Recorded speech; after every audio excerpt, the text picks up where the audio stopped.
হ্যাঁ চুরি করছে, আমার গরুর মাংস দিয়ে ভাত খাওয়ার ইচ্ছা করছে তাই চুরি করছে। দেখছেন নিজ মুখে স্বীকার করছে। তোরে আমি আজকে দাঁড়ান, চুরি করবে না কি করবে বলেন? ও কি বলেছে শুনেছেন? ও পেটের ক্ষুধার জন্য চুরি করেছে। আর আমার মতো আপনার মতো যারা সামর্থ্যবান মানুষ আছে তারা যদি ওদেরকে খাইতে না দেয়, ওদেরকে সাহায্য না করে, তাহলে ওরা কি করবে? ওরা তো আপনার আমার পকেট চুরি করবেই, তাই না? কি বলেন আপনি? আরে তাই বলে কি আমার দোকান থেকেও 500 টাকা চুরি করবে? আচ্ছা আচ্ছা, বুঝতে পেরেছি।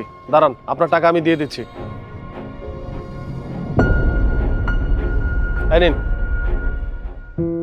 আর শুনুন, এরকম কাউকে নির্যাতন করবেন না, ওরা পেটের দায়ে চুরি করে, আর এর জন্য দায়ী আমি আর আপনি। যান।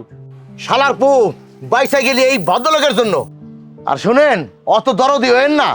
হ্যাঁ, এই শোনো, আমি বুঝতে পেরেছি তুমি পেটের ক্ষুধায় চুরি করেছো।